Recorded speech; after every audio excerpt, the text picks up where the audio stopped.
Friends ఈరోజు first tips వచ్చేసి జున్ను పాలకు సంబంధించినవండి. నేను ఒక హాఫ్ లీటర్ జున్ను పాలు తీసుకున్నాను. అందులో ఇంకో హాఫ్ లీటర్కి ఎక్కువే పాలు కలిపానండి. జున్ను అయితే చాలా బాగా వచ్చింది.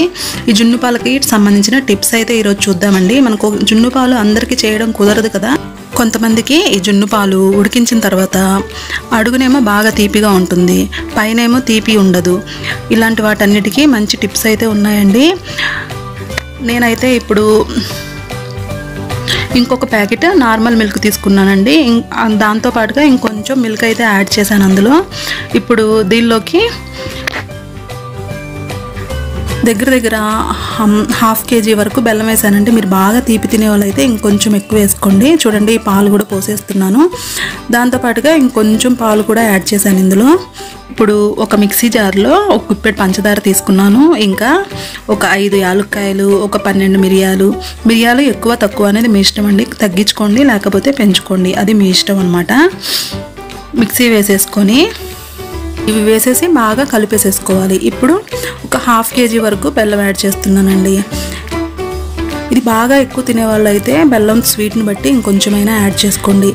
ఇప్పుడు నేను ఇలా యాడ్ చేశాను కదండి, ఇది ఇప్పుడు కలుపుకుంటూ ఉండాలన్నమాట. ఆ బెల్లం బాగా కరగాలి లోపల.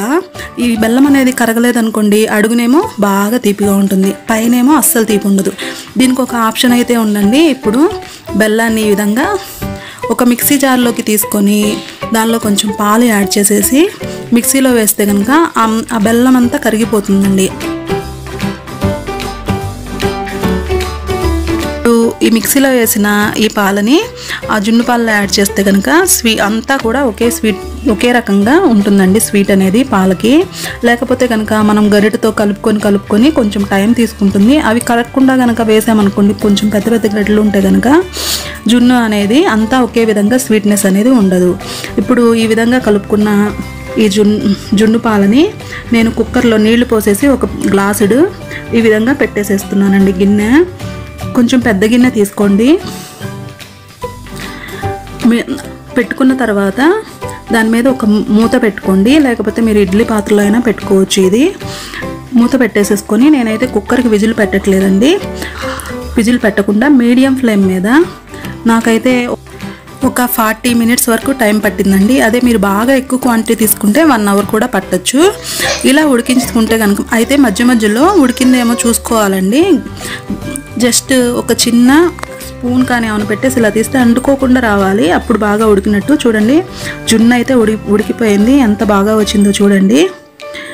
ఈ విధంగా మనం జున్ను అనేది ప్రిపేర్ చేసుకోవచ్చు ఫ్రెండ్స్. ఇక నెక్స్ట్ టిప్ వచ్చేసి, నేను ఆల్రెడీ పెరుగు నిమ్మకాయతో రాగి గిన్నెలు రాగి బిందెలు తోముకోవచ్చు అని చెప్పాను కదా. ఈరోజు అయితే పుల్లటి మజ్జిగండి, మీగడ మజ్జిగ ఇవి.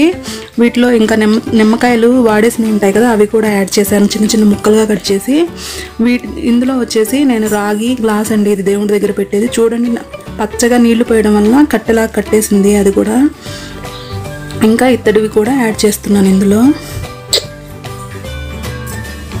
చూడండి ఇలా వేసేసేసి నేను ఒక రోజంతా మునిగే వరకు, ఇవైతే మునిగే వరకు ఉంటే బాగా పనిచేస్తాయండి. మునిగే వరకు ఉంచేసేసి ఒక రోజంతా ఉంచేసానండి. ఓవర్ నైట్ ఉంచేసాను. ఓవర్ నైట్ ఉంచేసిన తర్వాత ఇవి చూడండి ఎంత కలర్ చేంజ్ అయిపోయాయో. ఇలా చేయడం వల్ల ఏంటంటే మనం అస్సలు ఎక్కువ రుద్దే పనే ఉండదండి. అంతేకాదండి, మనకి గ్రీన్ కలర్లో కట్టెలాగా కట్టేసింది కదా, అది కూడా మొత్తం అంతా చాలా వరకు పోయింది. ఈ విధంగా 2 టైమ్స్ కనుక చేస్తే చూడండి నలుపు ఎలా వచ్చేస్తుందో వీడియోలో. మనం అస్సలు ఎక్కువ శ్రమపడి రుద్దే పని ఉండదు. అంతేకాదండి, ఆ గ్రీన్ కలర్ కట్టెలాగా కట్టింది కూడా మొత్తం అంతా పోయిందండి. ఈ విధంగా మనం రాగి గ్లాసులు అలాగే ఇతర వాటికి కూడా పనిచేసింది బాగా ఈ టిప్ అయితే.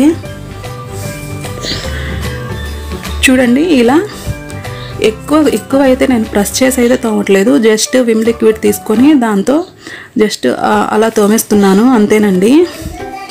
కలర్ కూడా ఆ మజ్జిగలోనే మొత్తం చేంజ్ అయిపోయింది. చూడండి ఎంత తేడాగా కనిపిస్తుందో. క్లీన్ చేసిన తర్వాత మళ్ళీ చూపిస్తున్నాను చూడండి. ఈ టిప్ అయితే చాలా బాగా వర్క్ అవుతుందండి. ఆ గ్రీన్ కలర్లో కట్టేసిన కర్ర అంతా కూడా మొత్తం పోయింది. ఇంకొకసారి కనుక ఇలాగే చేస్తే కనుక మొత్తం ఆ గ్రీన్ కలర్లో ఉన్నదంతా పోతుంది. ఫ్రెండ్స్, ఈ వీడియోని మీరు ఇప్పటివరకు లైక్ చేయకపోతే ప్లీజ్ లైక్ చేయండి. అలాగే నా ఛానల్ని సబ్స్క్రైబ్ చేసుకోకపోతే ప్లీజ్ సబ్స్క్రైబ్ చేసుకోండి. పక్కనే చిన్న బెల్ ఐకాన్ ఉంటుంది, దాన్ని క్లిక్ చేసి ఆల్ అని యాక్టివేట్ చేసుకుంటే నా ఛానల్కి సంబంధించిన నోటిఫికేషన్స్ మీకు మిస్ అవ్వకుండా అందుతాయి. చూడండి ఎంత బాగా పోయిందో. ఈ విధంగా మీరు రాగి బిందెలు, రాగి తెపాలాలు అన్నీ క్లీన్ చేసుకోవచ్చు పుల్లటి మజ్జిగలో. అలాగే ఇత్తడివి కూడా క్లీన్ అయ్యాయండి. ఇక నెక్స్ట్ టిప్ వచ్చేసి, మనం మిక్సీ వేసుకునేటప్పుడు ఒకసారి ఒక వాయ మిక్సీ వేయగానే మోటార్ వెంటనే వేడెక్కిపోతూ ఉంటుంది. ఈ సమస్య రాకుండా ఉండాలంటే మనం మిక్సీ వేసుకునే ముందుగానే ఫ్రిడ్జ్లో వాటర్ పెట్టేసుకొని చల్లని నీళ్లు కనుక మిక్సీలో పోసుకొని మిక్సీ వేసుకున్నట్లయితే మోటార్ అనేది వెంటనే వేడెక్కకుండా ఉంటుంది. ఈ టిప్ అయితే చాలా బాగా పనిచేస్తుందండి. వెంటనే మిక్సీ అయితే అస్సలు వేడెక్కదు. ఈ విధంగా చేయడం వలన ట్రై చేసి చూడండి.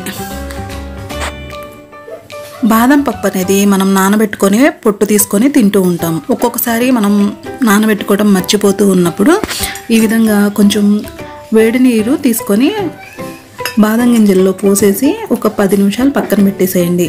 తర్వాత ఈ బాదం పప్పు పొట్టు అనేది చాలా ఈజీగా వచ్చేసేస్తుందండి. ఈ టిప్ అయితే చాలా బాగా వర్క్ అవుతుంది. చూడండి, చేత్తో ఇలా అంటే చాలు, 2 వేళ్ల మధ్యలో పొట్టు చాలా ఈజీగా వచ్చేసేస్తుంది. ఎక్కువ అస్సలు కష్టపడాల్సిన పని లేదండి.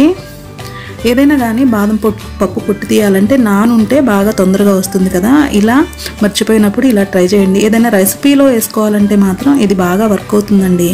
ఏదైనా కానీ ఓవర్ నైట్ నానబెట్టిన బాదం పప్పు తినటమే మంచిది.